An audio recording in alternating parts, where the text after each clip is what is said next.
آج کل یہ بات عوام خاص میں عموماً زیر بحث رہتی ہے کہ داڑھی میں اسلام ہے یا اسلام میں داڑھی۔ داڑھی اسلام میں ہے، اسلام داڑھی میں نہیں۔ اس جملے کا پہلا حصہ درست ہے کہ داڑھی اسلام میں ہے۔ اگر پہلے حصے کا علم ہو اور اس پر عمل ہو تو اگلا حصہ کہنے کی ضرورت ہی پیش نہ آئے، لیکن چونکہ عمل نہیں کرنا تو اس لیے دوسرے حصے کا غلط استعمال غلط موقع محل پر کیا جاتا ہے اور کہا جاتا ہے اسلام داڑھی میں نہیں۔ اس طرح دیکھیے کتنی اور مثالیں ترتیب دی جا سکتی ہیں۔ روزہ اسلام میں ہے، اسلام روزے میں نہیں۔ عمرہ اسلام میں ہے، اسلام عمرے میں نہیں۔ تدفین اسلام میں ہے، اسلام تدفین میں نہیں۔ جنازہ اسلام میں ہے، اسلام جنازے میں نہیں۔ تلاوت اسلام میں ہے، اسلام تلاوت میں نہیں۔ قربانی اسلام میں ہے، اسلام قربانی میں نہیں۔ حیا اسلام میں ہے، اسلام حیا میں نہیں۔ حد رفتار یعنی سپیڈ لمٹ قانون میں ہے، قانون سپیڈ لمٹ میں نہیں۔ تو یہ الفاظ کا چناؤ اور یہ اپروچ درست نہیں۔ اور کچھ علماء اکرام داڑھی کٹوانے پر فسق کا حکم لگا کر داڑھی کٹانے کو گناہ کبیرہ قرار دیتے ہیں۔ یوں عام آدمی سوچنے پر مجبور ہو جاتا ہے کہ امت مسلمہ کی اکثریت داڑھی نہ رکھنے کی وجہ سے کیا گناہ کبیرہ میں مبتلا ہے، اور کیا یہ سب فاسق ہیں، اور کیا علامہ اقبال، قائد اعظم اور دیگر محسنین کے حوالے سے بھی یہی موقف ہوگا؟ حالانکہ پوری دنیا میں بڑے بڑے علماء و مشائخ آج ہمیں داڑھی کے بغیر یا بالکل چھوٹی داڑھی کے ساتھ نظر آتے ہیں۔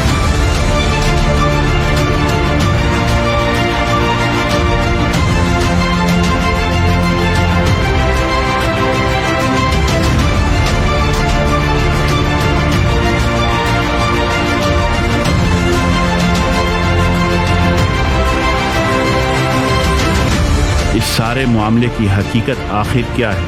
آئیے جانتے ہیں۔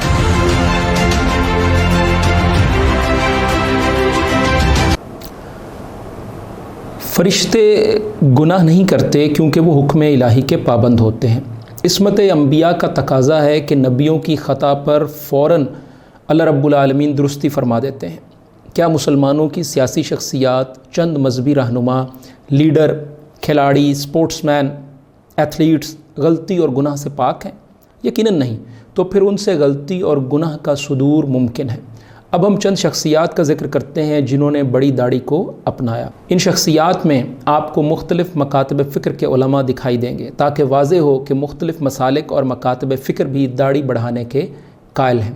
الشیخ سعود اشریم، سابق امام مسجد حرام، الشیخ عبد الرحمن السدیس، امام مسجد حرام، الشیخ علی الحذیفی، سابق امام مسجد نبوی، الشیخ محمد بن صالح العثیمین، سابق رکن علماء فتویٰ کمیٹی سعودی عرب، شیخ عبدالعزیز آل شیخ، مفتی اعظم سعودی عرب، الشیخ عبدالرزاق البدر، مدرس مسجد نبوی اور مدینہ یونیورسٹی، الشیخ ابو اسحاق الحوینی، مصر، عبداللہ ناصر رحمانی صاحب، مسعود عالم صاحب، سینیٹر ساجد میر صاحب، مفتی تقی عثمانی صاحب، سابق جج وفاقی شرعی عدالت، محمد خان شیرانی، سابق چیئرمین اسلامی نظریاتی کونسل، ڈاکٹر اسرار احمد صاحب، عبدالستار خان نیازی صاحب، شاہ احمد نورانی صاحب، مفتی محمد اکمل صاحب، ڈاکٹر ذاکر نائک صاحب، مفتی اسماعیل منک صاحب، یوسف اسٹیس صاحب۔ جبکہ دوسرا موقف یہ ہے کہ داڑھی بڑھانا سنن زوائد میں سے ہے، اور سنن زوائد وہ سنتے ہیں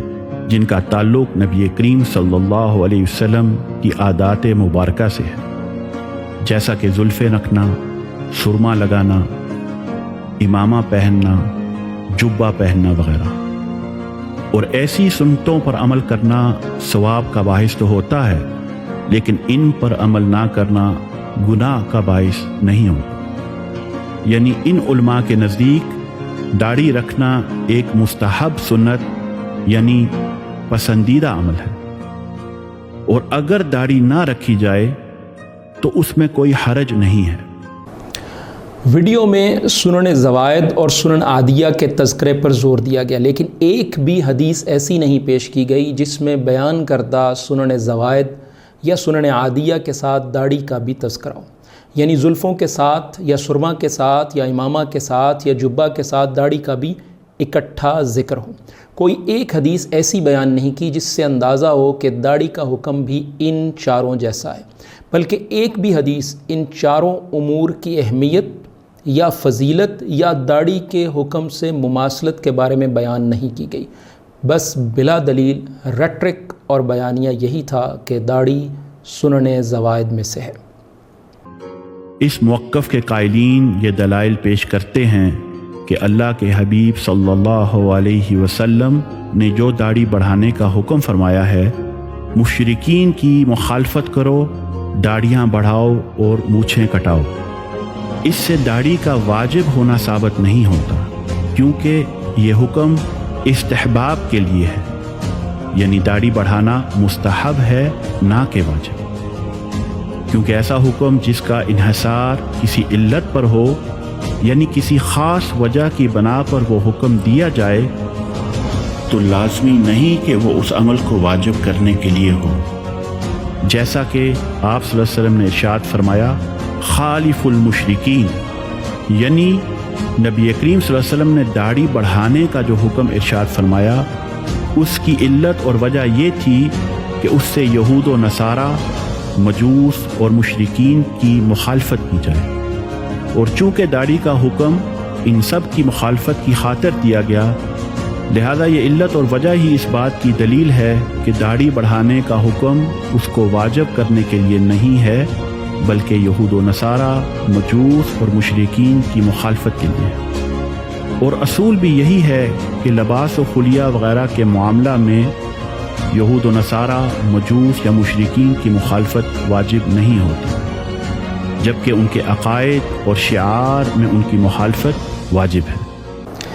اس اصول کی دلیل ذکر نہیں کی کہ لباس اور حلیہ وغیرہ کے معاملے میں یہود و نصارہ، مجوس اور مشرکین کی مخالفت واجب نہیں ہوتی۔ رسول اللہ صلی اللہ علیہ وسلم نے الفاظ، لباس اور معاشرت تک میں یہود و نصارہ کی لازمی مخالفت بیان کر دی۔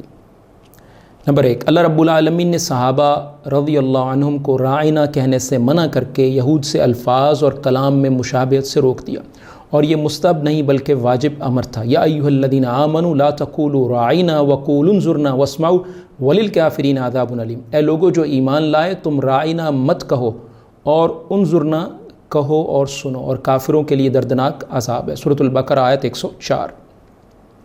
نمبر 2، لباس میں رسول اللہ صلی اللہ علیہ وسلم نے صاف منع فرما دیا کہ کفار کی مشابہت والا لباس نہ پہنو۔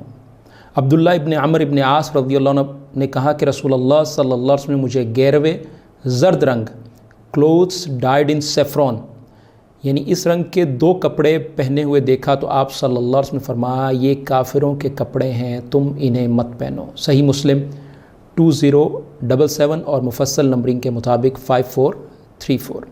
دوران حیض بیوی سے تعلقات، یہ بھی معاشرت اور معاملات میں سے ہے۔ یہاں بھی یہود کی مخالفت کا حکم دیا، سب کچھ کی اجازت دی، یعنی کھاؤ، پیو، اٹھو، بیٹھو، ساتھ رہو، سوائے ازدواجی تعلق کے۔ انس رضی اللہ عنہ سے روایت ہے کہ یہودی جب ان کی کوئی عورت حائضہ ہوتی تو نہ اس کے ساتھ کھاتے اور نہ اس کے ساتھ گھر میں اکٹھے رہتے، چنانچہ نبی اکرم صلی اللہ علیہ وسلم کے صحابہ رضی اللہ عنہم نے آپ سے اس کے بارے میں پوچھا۔ اس پر اللہ تعالیٰ نے آیت اتاری، یہ آپ سے حیض کے بارے میں سوال کرتے ہیں آخر تک۔ تو رسول اللہ صلی اللہ علیہ وسلم نے فرمایا ازدواجی تعلق کے سوا سب کچھ کرو۔ یہودیوں کو یہ بات پہنچی تو کہنے لگے ما یرید ھذا الرجل ان یدع من امرنا شیئا الا خالفنا فیہ، یہ آدمی ہمارے ہر معاملے میں ہر بات کی مخالفت ہی کرنا چاہتا ہے۔ صحیح مسلم 302 اور مفصل نمبرنگ کے مطابق 694۔ ازدواجی تعلقات کے ضمن میں یہود نے جب بھینگا بچہ پیدا ہونے کا بیانیہ پیش کیا تو رسول اللہ صلی اللہ علیہ وسلم نے اس کی بھی نفی اور مخالفت کر دی اور فرمایا نساؤکم حرث لکم فأتوا حرثکم انا شئتم۔ صحیح بخاری 4528۔ یہ سب احادیث جو ہم نے ذکر کی ہیں یہ معاملات کے حوالے سے ہیں، اگر عبادات میں مخالفت کی احادیث بھی بیان کریں تو بات مزید طویل ہو جائے۔ رسول اللہ صلی اللہ علیہ وسلم نے فرمایا تم پہلے لوگوں کے طریقوں کی ایسے پیروی کرو گے جیسے بالشت کے برابر اور ہاتھ کے برابر ہے، یہاں تک کہ اگر وہ سانڈے کی بل میں بھی داخل ہوئے ہوں گے تو تم ضرور اس کی پیروی کرو گے۔ ہم نے پوچھا اللہ کے رسول اس سے یہود و نصارہ مراد ہیں؟ آپ نے فرمایا اور کون مراد ہو سکتا ہے؟ صحیح بخاری 7320۔ اپنی ملت پر قیاس اقوام مغرب سے نہ کر، خاص ہے ترکیب میں قوم رسول ہاشمی۔ تو عقائد اور عبادات کے ساتھ ساتھ معاملات، لباس اور حلیہ اور زندگی کے مختلف پہلو میں رسول اللہ صلی اللہ علیہ وسلم نے کفار اور یہود و نصارہ کی مخالفت کا حکم دیا ہے۔ دوسری بات یہ کہنا کہ اس حکم کا انحصار فلاں علت پر ہے، کیسے فیصلہ کیا جائے گا کہ اس حکم کی بنیاد یہی علت اور یہی وجہ ہے؟ حکم بذات خود اہمیت رکھتا ہے، علت اہم ضرور ہے، لیکن ہر شرعی حکم میں اپنی منتخب کردہ علت کی بنیاد پر حکم کی حیثیت اور شکل و صورت بدل دینا محل نظر ہے۔ جیسا کہ اللہ کے حبیب صلی اللہ علیہ وسلم نے ارشاد فرمایا، یہود و نصارہ حساب نہیں لگاتے، تو تم لوگ ان کی مخالفت کرو، یعنی حساب لگایا کرو۔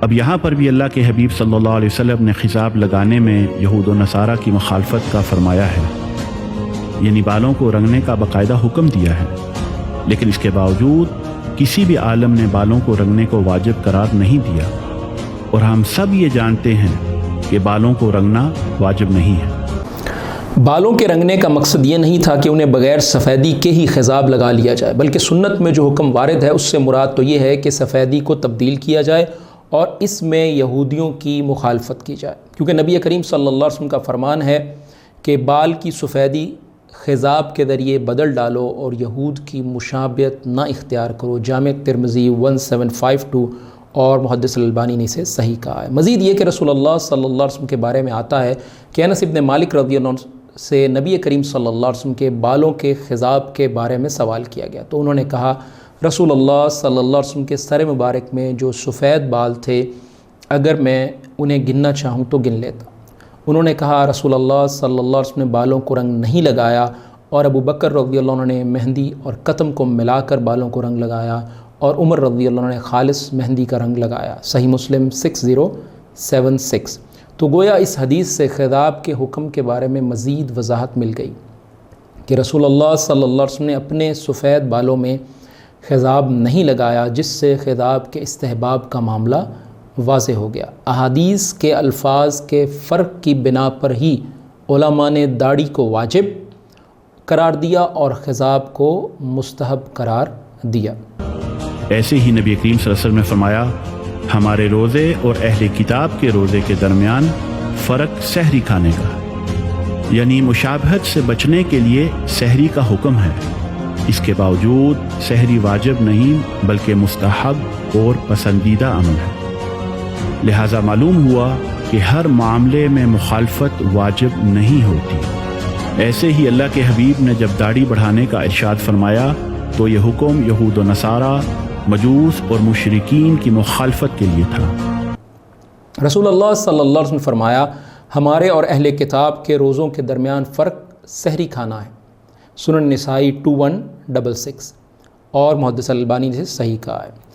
اور آپ صلی اللہ علیہ وسلم نے فرمایا دین اس وقت تک غالب رہے گا جب تک لوگ افطار کرنے میں جلدی کرتے رہیں گے، کیونکہ یہود و نصارہ تاخیر سے افطار کرتے ہیں۔ ابو داؤد 2353 اور محدث البانی نے اسے حسن کہا ہے۔ یہاں ویڈیو میں جناب اپنے اصول سے ہٹ کر بات کر رہے ہیں کہ داڑھی میں کے معاملے میں روزے یعنی عبادت کی مثال پیش کر رہے ہیں، کیونکہ ویڈیو کے شروع میں جناب نے دعویٰ کیا تھا کہ عبادت میں تو یہود و نصارہ کی مخالفت جائز ہو سکتی ہے، لیکن لباس اور ظاہری حلیے یعنی داڑھی وغیرہ میں ان کی مخالفت درست نہیں، جبکہ روزے اور سحری میں مخالفت کی مثالیں تو عبادت سے متعلق ہیں۔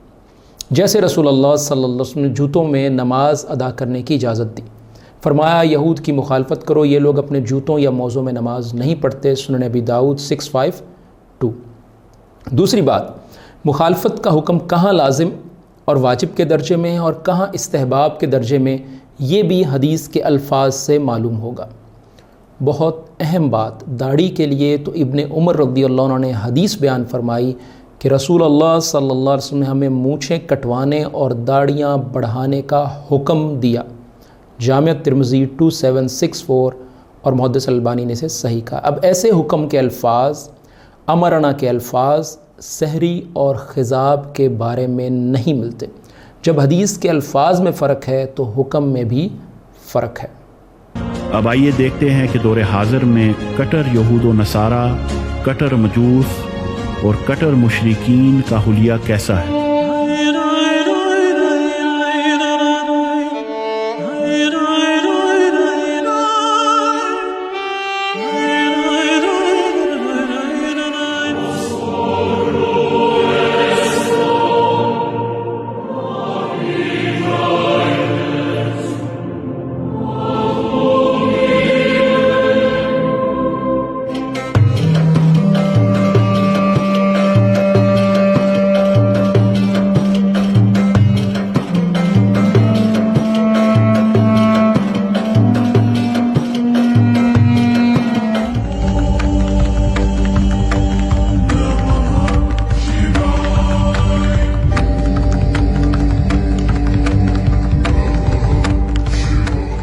اب اگر یہود و نصارہ، مجوس اور مشرکین کی مخالفت کا حکم واجب ہوتا تو آج کے دور میں داڑھی کو چھوٹا کرنا اور منڈوانا ہی واجب اور درست ہوتا، کیونکہ حکم تو ان سب کی مخالفت کا ہے۔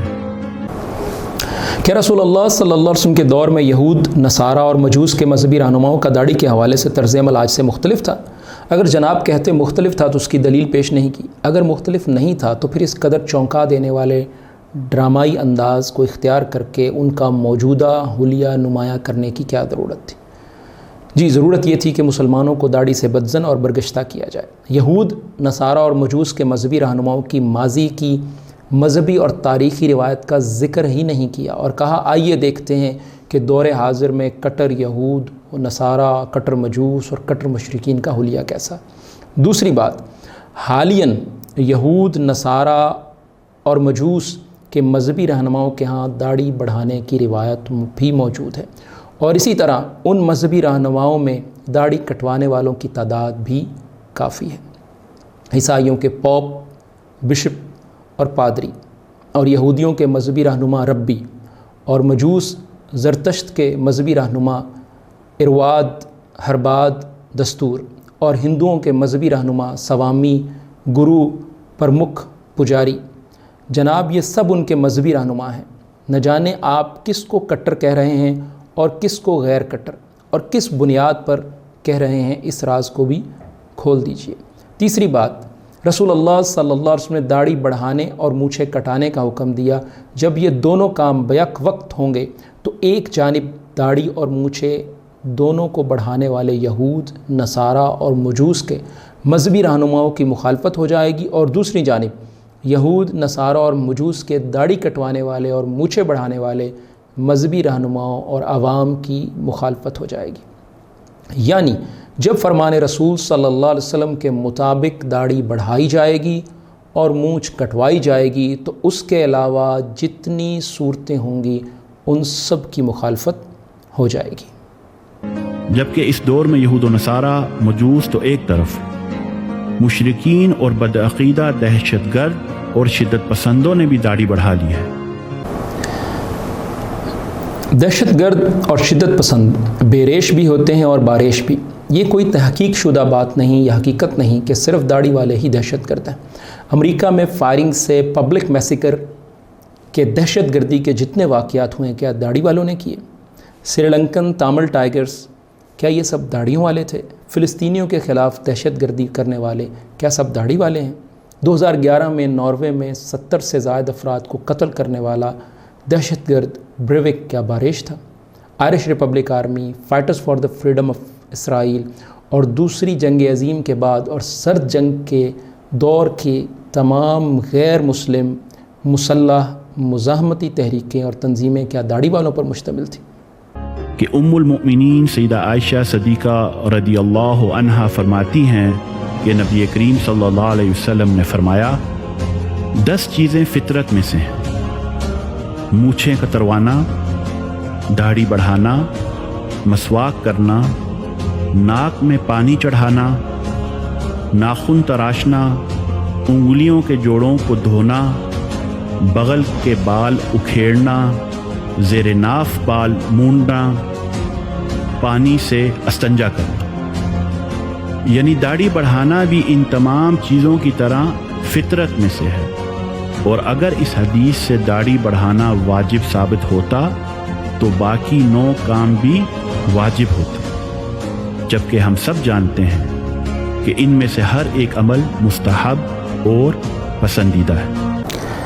پہلی بات، وضو اور خصوصاً دوران غسل ناک میں پانی ڈالنے کو علماء نے واجب بھی کہا ہے، اور اسی طرح ختنہ کو حدیث میں فطرت کہا گیا اور اس کو بھی کئی علماء نے واجب قرار دیا ہے۔ تو جن امور کو فطرت کہا گیا ان میں سے ایک سے زائد کے بارے میں علماء وجوب کی رائے بھی رکھتے ہیں۔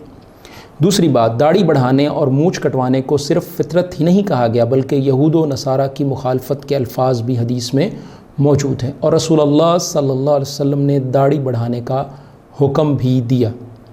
احادیث کے ان مختلف تاکیدی الفاظ سے داڑھی کا حکم واضح ہو گیا، جبکہ دیگر امور فطرت کے حوالے سے ایسی تاکیدی اور حکم کے الفاظ پر مشتمل احادیث نہیں ہیں۔ اگر کسی اور امور فطرت کے بارے میں مزید تاکیدی احادیث ہوں گی تو ان سب احادیث کی روشنی میں اس کے حکم کو متعین کیا جائے گا۔ بہت اہم بات دہرا رہا ہوں کہ داڑھی کے لیے تو ابن عمر رضی اللہ عنہ نے حدیث بیان فرمائی کہ رسول اللہ صلی اللہ علیہ وسلم نے ہمیں مونچھیں کٹوانے اور داڑھیاں بڑھانے کا حکم دیا، جامع ترمذی 2764۔ تو ایسے حکم کے الفاظ اور امرنا کے الفاظ دیگر امور فطرت کے بارے میں نہیں ملتے۔ جب حدیث کے الفاظ میں فرق ہے تو حکم میں بھی فرق ہے۔ لیکن جہاں ایک طرف بعض لوگوں نے دیندار اور متقی ہونے کے لیے داڑھی رکھنا واجب قرار دے دیا ہے اور داڑھی کٹوانے والوں کو فاسق مولن قرار دیا ہے، وہی لا علمی اور شدت پسندی اس حد تک جا پہنچی کہ بعض لوگوں نے تو داڑھی کو فرض قرار دے دیا اور دلیل پیش کی کہ اللہ سبحانہ تعالیٰ نے ارشاد فرمایا ہے کہ شیطان نے کہا تھا وَلَآمُرَنَّهُمْ فَلَا يُغَيِّرُنَّ خَلْقَ اللَّهِ، میں ضرور انہیں حکم دوں گا، وہ یہ اللہ کی تخلیق کو بدل دیں گے۔ اور ایسے لوگوں نے یہ بے بنیاد دعویٰ کیا کہ چونکہ داڑھی رکھنا فطرت اور اللہ کی تخلیق ہے، لہٰذا اسے کاٹنا دراصل اللہ کی تخلیق کو بدلنا ہے، اس لیے داڑھی فرض ہے۔ لیکن سوچنے کی بات تو یہ ہے کہ اگر داڑھی کاٹنا اللہ کی تخلیق کو اور فطرت کو بدلنا ہوتا تو مسواک کرنا بھی حدیث کی روح سے فطرت ہے، لہٰذا مسواک کرنا بھی فرض ہو جاتا اور حدیث مبارکہ میں مذکور باقی اشیاء بھی فرض ہو جاتی۔ اور اس لحاظ سے سر کے بال بھی تو داڑھی کی طرح اللہ کی تخلیق ہیں، سو انہیں کاٹنا بھی اللہ کی تخلیق کو بدلنا قرار پاتا، حالانکہ ہم سب جانتے ہیں کہ ایسا نہیں ہے۔ سر کے بال کاٹنا اللہ کی خلقت کو بدلنا نہیں ہے۔ حج اور عمرے کے موقع پر سر کے بال کاٹنے کا حکم رسول اللہ صلی اللہ علیہ وسلم نے دیا، اور اس کے علاوہ عام حالات میں رسول اللہ صلی اللہ علیہ وسلم نے بال مونڈنے اور کاٹنے کی اجازت بھی دی، اس لیے پیش کردہ یہ دلیل درست نہیں ہے۔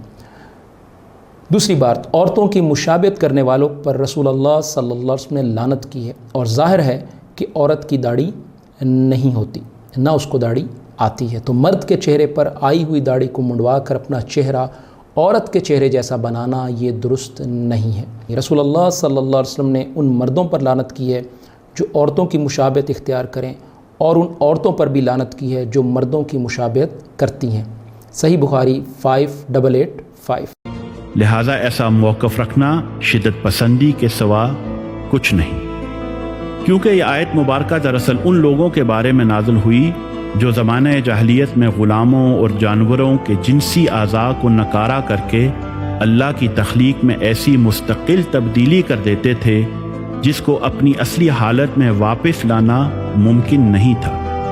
یہی اللہ کی تخلیق کو بدلنا ہے جس سے منع کیا گیا ہے۔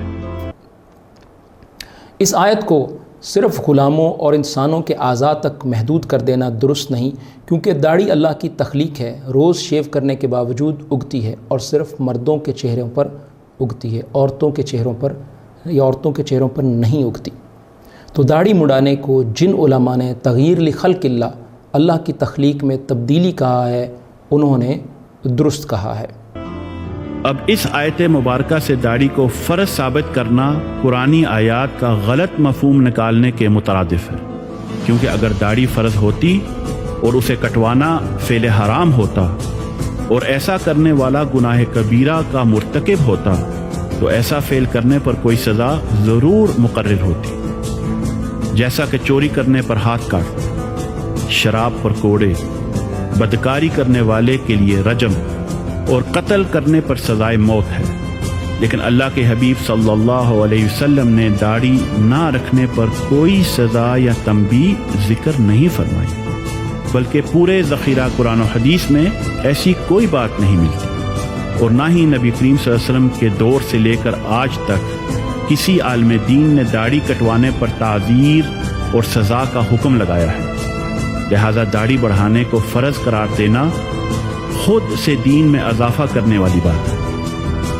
اگر داڑھی کاٹنے کی سزا نہیں تو غور کیجئے، نماز چھوڑنا بلا شبہ گناہ ہے، شرک کرنا بھی گناہ ہے، روزہ چھوڑنا بھی گناہ ہے، ان نافرمانیوں کی بھی شراب نوشی، بدکاری اور قتل کی مانند مقرر دنیاوی سزا نہیں ہے، بلکہ ان کے علاوہ بھی کئی نافرمانیوں کی مقرر دنیاوی سزا نہیں ہے، تو پیش کردہ یہ اصول بھی درست نہیں ہے۔ سو یہ واضح ہے کہ داڑھی بڑھانا فرض نہیں ہے بلکہ مستحب ہے۔ یہی موقف دارالافتاء مصر کے علماء کا ہے، اور جامعہ الازہر کے سابقہ مفتی اعظم علی جمعہ صاحب اور دیگر علماء الازہر کا فتویٰ بھی یہی ہے۔ اور جامعہ الازہر اسلام کی سب سے قدیم علمی درسگاہ اور اہل سنت و جماعت کا سب سے معتبر علمی مرکز ہے۔ مصر اور سوڈان کے دیگر علماء اہل سنت جو کہ شافعی اور مالکی ہیں، ترکی کے علماء اہل سنت جو کہ حنفی ہیں، اور مسجد اقصیٰ کے امام اور مفتی اعظم جن کا تعلق بھی اہل سنت سے ہے، ان تمام کا موقف بھی یہی ہے۔ اسی طرح انڈونیشیا اور ملیشیا میں بھی علماء اور عوام اہل سنت عموماً داڑھی کے بغیر دکھائی دیتے ہیں، کیونکہ یہ بھی شافعی ہیں، بلکہ بر صغیر میں بھی کچھ اولیاء اور عظیم ہستیوں نے داڑھی کو ترک کیا ہے۔ اور فقہ حنبلی کے جید عالم دین سیدی ابن قدامہ مقدسی حنبلی رحمۃ اللہ علیہ، جو کہ سیدنا عبد القادر الجیلانی رضی اللہ عنہ کے شاگردوں میں سے ہیں، آپ نے بھی اپنی کتاب الشرح الکبیر میں لکھا ہے، داڑھی بڑھانا ایک مستحب اور پسندیدہ عمل ہے، جس سے یہ ثابت ہے کہ عالم اسلام کے ان تمام علماء اور مشائخ کے نزدیک داڑھی بڑھانا واجب نہیں ہے بلکہ سنن زوائد میں سے ہے۔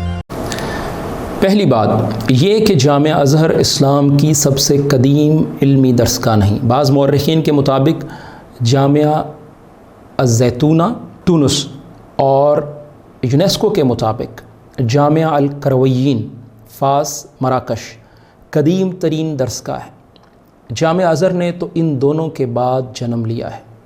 دوسری بات، الدکتور محمد احمد اسماعیل کی کتاب ادلہ تحریم حلق اللحیہ کا مطالعہ کیجیے، وہ خود بھی جامعہ ازہر کے تعلیم یافتہ ہیں۔ انہوں نے اس کتاب میں داڑھی کٹوانے کے حرام ہونے پر پرزور دلائل دیے ہیں، اور اس میں فتاوی بعض العلماء المعاصرین کے عنوان سے جامعہ ازہر کے علماء الشیخ عبد الجلیل عیسیٰ اور الشیخ علی محفوظ رحمہ اللہ اور اس کے علاوہ دیگر علماء کے داڑھی کاٹنے کے حرمت کے اقوال ذکر کیے ہیں۔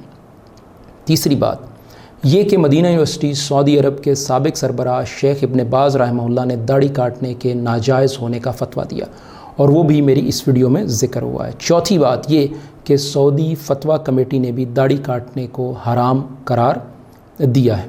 پانچویں بات کہ حنفی، مالکی، حنبلی اور شافعی مکتب فکر کی فقہی رائے کے مطابق داڑھی واجب ہے۔ تفصیل کے لیے کتب فقہ دیکھیے، چند اقوال پیش خدمت ہے۔ الحنفیہ حنفی، المالکیہ مالکی، الحنابلہ حنبلی، الشافعیہ شافعی۔ شافعی مکتب فکر کے بہت سے علماء کی قوی رائے، بلکہ امام شافعی رحمہ اللہ کی اپنی رائے بھی یہی ہے کہ وہ داڑھی کٹوانے کو حرام کہتے ہیں۔ القفال الشاشی الکبیر، الحلیمی ابن رفعہ الازرعی، جو کہ شافعیہ کے معروف اہل علم ہیں، وہ داڑھی کٹوانے کو حرام کہتے ہیں۔ اگرچہ کچھ شافعیہ کی رائے استحباب کی ہے، لیکن جمہور مالکیہ، حنفیہ، حنابلہ اور شافعیہ کے کبار علماء کے مقابل ان کی دلیل اور موقف کمزور ہے۔ آخری بات یہ کہ ترکی، مصر، سوڈان اور ہر ملک میں ہی داڑھی بڑھانے والے لوگ موجود ہیں۔ اب سوال یہ اٹھتا ہے کہ جب یہ بات ثابت ہو گئی کہ داڑھی منوانا گناہ نہیں ہے لیکن داڑھی رکھنا مستحب تو ہے، تو پھر آج عالم اسلام میں کثیر علماء اور مشائخ اس پر عمل کیوں نہیں کرتے؟ اس بات کے جواب میں عرب کے علماء و مشائخ اس بات پر متفق ہیں کہ دور حاضر میں داڑھی رکھنا یہود و نصارہ، مجوس اور مشرکین کے ساتھ ساتھ اہل بدعت، انتہا پسند اور دہشت گردوں کی علامت و شعار بن چکا ہے۔ لہٰذا نبی کریم صلی اللہ علیہ وسلم کے فرامین کی روشنی میں ان لوگوں کی مخالفت کرتے ہوئے دنیا کے مختلف ممالک کے علماء، مشائخ اور صالحین نے داڑھی کو ترک کر دیا ہے تاکہ اسلام دشمن عناصر کے ساتھ مشابہت سے بچا جا سکے۔ اور یہ موقف کوئی نیا نہیں ہے، بلکہ اہل سنت و جماعت کے اکابر علماء و مشائخ کا بھی یہی موقف رہا ہے، جیسا کہ معروف حنفی محدث علامہ ملا علی قاری رحمۃ اللہ علیہ فرماتے ہیں، ہر وہ سنت جو اہل بدعت کا شعار اور علامت بن جائے اسے ترک کر دینا ہی بہتر ہے۔ اور یہی موقف خود امام غزالی رضی اللہ عنہ کا بھی ہے، جو فرماتے ہیں جب بھی کوئی سنت اہل بدعت کا شعار اور علامت بن جاتی ہے تو ہم اسے ترک کرنے کے قائل ہیں تاکہ اہل بدعت کی مشابہت سے بچا جا سکے۔ پہلی بات، ملا علی قاری اور ابو حامد غزالی کا یہ قول درست نہیں، محدث الالبانی رحمہ اللہ نے بھی اس پر نقد کیا ہے۔ دیکھیے حاشیہ تو اصلاح المساجد، کیونکہ ایسی صورت میں یہ ان اہل بدعت کی بجائے سنت مقرر کرنے والے رسول اللہ صلی اللہ علیہ وسلم سے مشابہت ہے۔ دوسری بات یہ کہ داڑھی سنت نہیں بلکہ واجب ہے۔ تیسری بات یہ کہ کیا داڑھی کا ذکر ملا علی قاری اور ابو حامد غزالی نے بطور مثال ذکر کیا ہے؟ اگر کیا ہے تو آپ نے اس کا حوالہ، جناب نے اس کا حوالہ پیش ہی نہیں کیا، تو بظاہر یہی کبھی ہے کہ داڑھی کی مثال ان دونوں نے ذکر ہی نہیں کی۔ چوتھی بات، ایک طرف تو جناب یہود و نصارہ کے مقابل داڑھی کو شعار تسلیم نہیں کرتے اور اسے صرف ظاہری حلیہ کہہ رہے ہیں، اور دوسری طرف داڑھی کو اہل بدعت کا شعار تسلیم کر کے اس کو ترک کرنے پر آمادہ ہیں۔ یعنی پہلے تو داڑھی کو عادات اور سنن عادیہ اور سنن زوائد میں شمار کیا اور کہا کہ شعار نہیں ہے، جب ضرورت پڑی تو پھر داڑھی کو یہود، نصارہ، مجوس، مشرکین اور اہل بدعت کا شعار بنا دیا۔ پانچویں بات، کیا 10-20 برس سے داڑھی کفار کا شعار بن گیا، اور کیا صدیوں سے یہود، نصارہ، مجوس، مشرکین اور اہل بدعت بغیر داڑھیوں کے ہوتے تھے؟ چھٹی بات، جناب نے یہود، نصارہ، مجوس، مشرکین اور اہل بدعت کی مونچھوں کا تذکرہ گول کر دیا، نہ مونچھیں کٹوانے کو شعار ذکر کیا اور نہ مونچھیں بڑھانے کو شعار ذکر کیا۔ مونچھوں کا ذکر اس لیے گول کر دیا کہ جناب نے رخصت دینی تھی کہ مونچھیں چاہے تو رکھ لو چاہے تو چھوڑ دو، اس لیے مونچھیں کٹوانے کے شرعی حکم کو اور حدیث رسول کو واضح ہی نہیں کیا، نہ اس کی تفصیل بیان کی۔ ساتویں بات، جناب نے دعویٰ کیا کہ عرب کے علماء و مشائخ اس بات پر متفق ہیں کہ دور حاضر میں داڑھی رکھنا یہود، نصارہ، مجوس اور مشرکین کے ساتھ ساتھ اہل بدعت، انتہا پسندوں اور دہشت گردوں کی علامت اور شعار بن چکا ہے، لیکن جناب نے متفقہ فتویٰ اور وہ قرارداد پیش ہی نہیں کی، نہ ہی ان علماء و مشائخ کے نام جناب نے پیش کیے۔ آٹھویں بات، یہود، نصارہ، مجوس، مشرکین اور اہل بدعت سب کو شامل کر کے ان کے لاکھوں لوگ جو داڑھی رکھتے ہیں وہ آپ کے نزدیک شعار ہے، اور ان کی مخالفت میں داڑھی کو ترک کرنا ضروری ہو گیا، جبکہ یہود، نصارہ، مجوس، مشرکین اور اہل بدعت سب کو شامل کر کے ان کے جو کروڑوں لوگ داڑھی منڈواتے ہیں ان کی مخالفت میں داڑھی بطور شعار رکھنا ضروری نہیں ہوا۔ خرد کا نام جنو پڑ گیا، جنو کا خرد، جو چاہے آپ کا حسن کرشمہ ساز کرے۔ اسلام کے باطل فرقے صدیوں سے داڑھی رکھتے آئے، یہاں تک کہ خوارج تک نے داڑھی رکھی، تو مسلمان علماء نے ان کی مخالفت میں دیگر مسلمانوں کو داڑھی ترک کرنے کا حکم نہیں دیا، جبکہ طریقہ برہانیہ کے توسط سے یہ نادر اصول 1450 سال بعد سامنے آیا کہ داڑھی رکھنا یہود، نصارہ، مجوس، مشرکین اور اہل بدعت کے شعار ہونے کی وجہ سے 21ویں صدی میں ترک کر دی جائے۔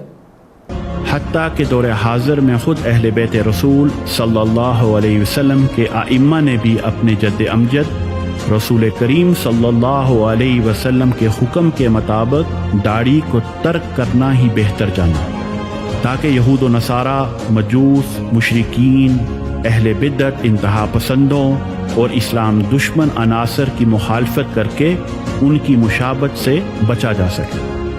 اسی طرح امام اہل بیت اور طریقہ برہانیہ کے شیخ طریقت سیدی امام فخر الدین الشیخ محمد عثمان عبدو البرہانی رضی اللہ عنہ سے جب داڑھی کے حوالے سے سوال کیا گیا تو آپ نے یہی موقف بیان فرمایا کہ داڑھی سنن مخالفہ میں سے ہے، جن کا مقصد اہل بدعت اور اسلام دشمنوں کی مخالفت کرنا ہے۔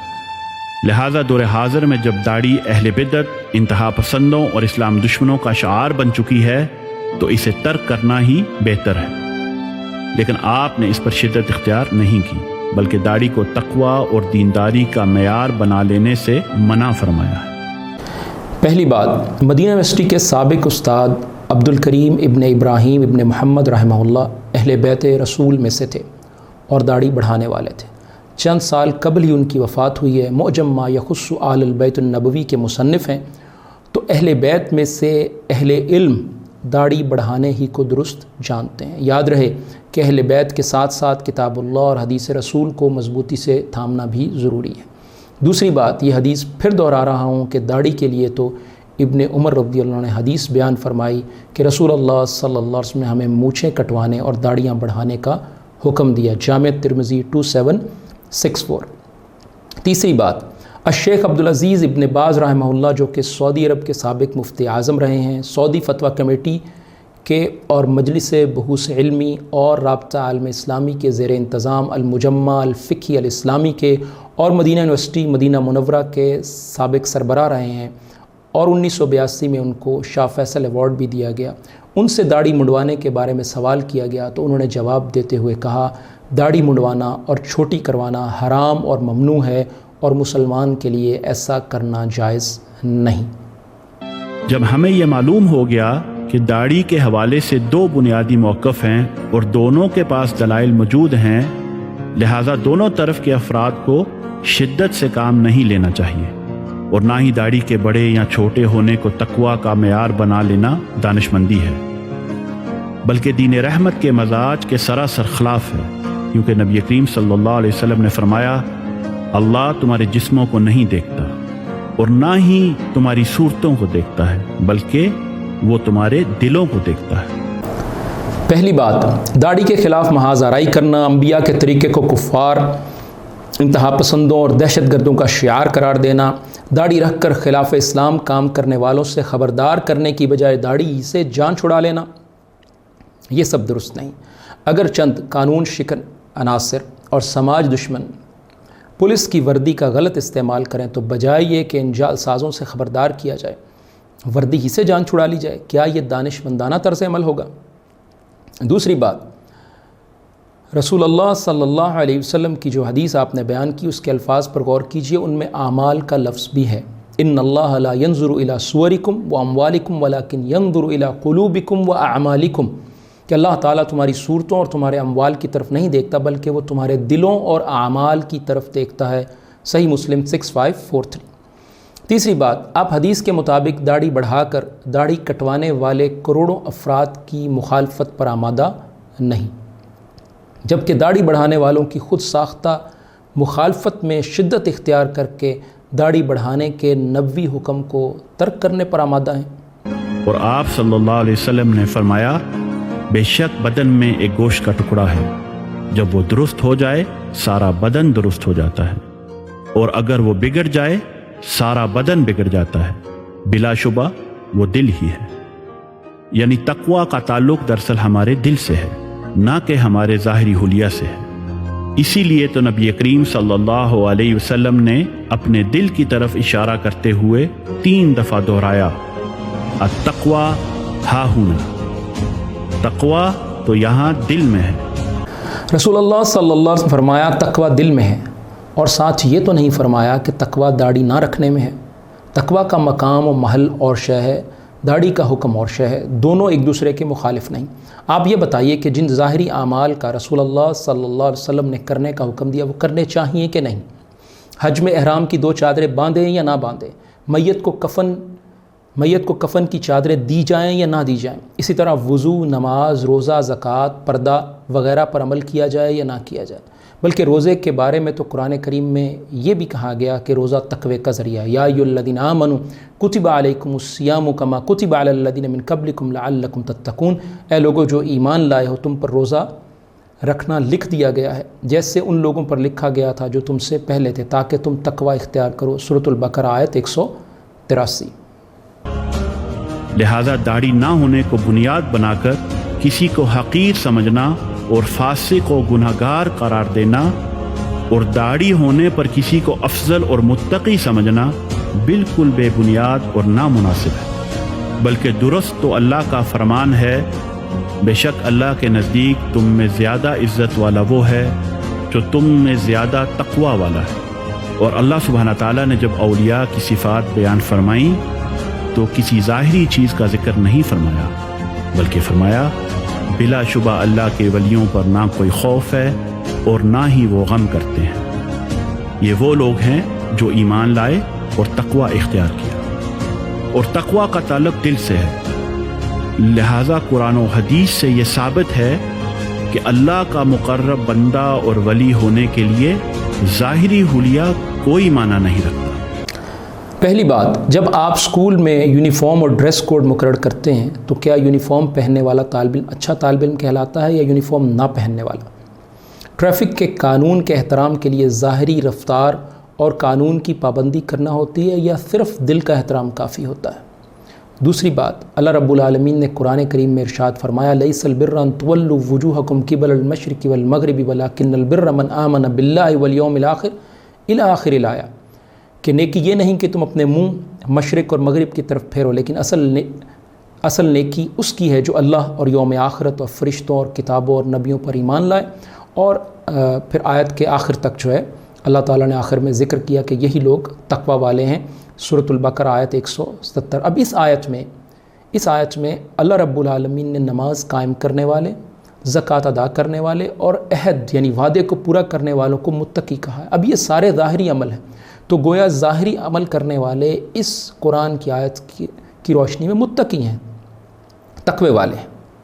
تیسری بات، جناب نے خام خواہ دو امور کو مکس اپ کرنے کی کوشش کی ہے. جو احرام کی 2 چادریں پہنے گا، داڑھی رکھے گا، پردہ اور حجاب کرے گا، کہا جائے گا اس نے اچھا عمل کیا، اور جو یہ عمل نہیں کرے گا اس کے بارے میں یہی کہا جائے گا کہ اس نے اچھا عمل ترک کر دیا. کیا جناب یہ کہنا چاہتے ہیں کہ اچھے اعمال نہ کرنے کے باوجود اس شخص کے بارے میں یہ کہا جائے کہ وہ اچھے اعمال کرنے والوں جیسا ہی اچھا ہے؟ جناب ظاہری عمل کو خام خواہ تقوی کے خلاف اور اس کے مخالف بیان کر رہے ہیں، بلا سبب حقارت کے پہلو کو شامل کر کے تقوی کے غلط مفہوم کو بیان کر رہے ہیں اور تقوی کے مفہوم کا بیان غلط انداز میں کر رہے ہیں. چوتھی بات، ولی کے بارے میں اللہ رب العالمین نے حدیث میں فرمایا کہ وہ فرائض پر عمل کرنے سے اللہ رب العالمین کے قریب ہوتا ہے. من عاد لی ولیا فقد آذنتہ بالحرب وما تقرب الی عبدی بشیء احب الی مما افترضتہ علیہ. رسول اللہ صلی اللہ علیہ وسلم فرمایا، اللہ تعالیٰ فرماتے ہیں کہ جس نے میرے کسی ولی سے دشمنی کی اسے میری طرف سے اعلان جنگ ہے، اور میرا بندہ جن جن عبادتوں سے میرا قرب حاصل کرتا ہے اور کوئی عبادت مجھ کو اس سے زیادہ پسند نہیں جو میں نے اس پر فرض کی ہے. یعنی فرائض اللہ تعالیٰ کو بہت پسند ہیں، جیسے نماز، روزہ، حج، زکوٰۃ وغیرہ. صحیح بخاری 6502. اور جو لوگ داڑھی کو لے کر علامہ اقبال کو فاسق قرار دیتے ہیں تو وہ لوگ جان لیں کہ علامہ اقبال کی ولایت کی گواہی تو خود عرب کے مشائخ دیتے ہیں.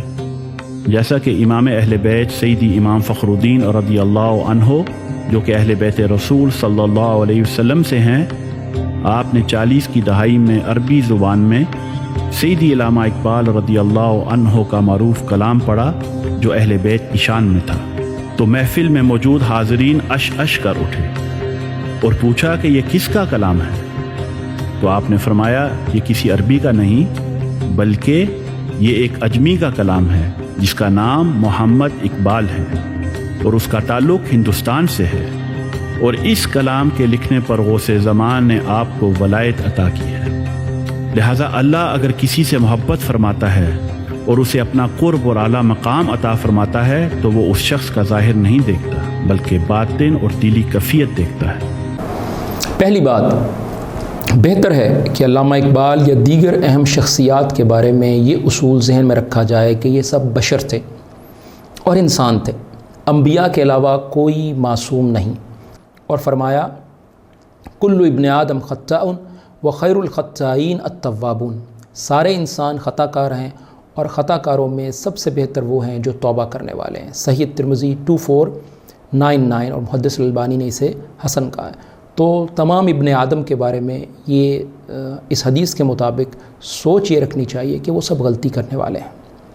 دوسری بات، ولی کے بارے میں اللہ رب العالمین نے حدیث میں بتایا کہ ولی فرائض پر عمل کرنے سے اللہ رب العالمین کے قریب ہوتا ہے اور نوافل اختیار کرنے سے یہ قرب مزید بڑھ جاتا ہے. تو فرائض کی ادائیگی بھی ضروری ہے اور پھر نوافل سے اس قرب کو بڑھایا جائے گا۔ فرمایا من عاد لی ولیا فقد آذنتہ بالحرب وما تقرب الی عبدی بشیء احب الی مما افترضتہ علیہ وما یزال عبدی یتقرب الی بالنوافل حتی احبہ فاذا احببتہ الی آخر الحدیث۔ تو رسول اللہ صلی اللہ علیہ وسلم فرمایا کہ اللہ تعالیٰ فرماتے ہیں جس نے میرے کسی ولی سے دشمنی کی اسے میری طرف سے اعلان جنگ ہے، اور میرا بندہ جن جن عبادتوں سے میرا قرب حاصل کرتا ہے اور کوئی عبادت مجھ کو اس سے زیادہ پسند نہیں جو میں نے اس پر فرض کی، یعنی فرائض اللہ تعالیٰ کو بہت پسند ہے، یعنی نماز، روزہ، حج، زکوٰۃ وغیرہ، اور میرا بندہ فرض ادا کرنے کے بعد نفلی عبادتیں کر کے مجھ سے اتنا نزدیک ہو جاتا ہے کہ میں اس سے محبت کرنے لگتا ہوں۔ صحیح بخاری 6502۔ تیسری بات، اللہ تعالیٰ سے محبت کے دعوے کو جانچنے کے لیے پیمانہ قرآن کریم میں بھی بیان کر دیا گیا۔ قل ان کنتم تحبون اللہ فاتبعونی یحببکم اللہ ویغفر لکم ذنوبکم واللہ غفور الرحیم۔ کہہ دے اگر تم اللہ سے محبت کرتے ہو تو میری پیروی کرو، اللہ تم سے محبت کرے گا اور تمہارے گناہ بخش دے گا، اور اللہ بے حد بخشنے والا نہایت مہربان ہے۔ سورۃ آل عمران آیت 31۔ یعنی اگر اللہ سے محبت کا دعویٰ ہے تو دعوے کو سچا کرنے کے لیے رسول اللہ صلی اللہ علیہ وسلم کی پیروی اور ان کے طریقے کے مطابق عمل کرو، اللہ تم سے بھی محبت کرے گا۔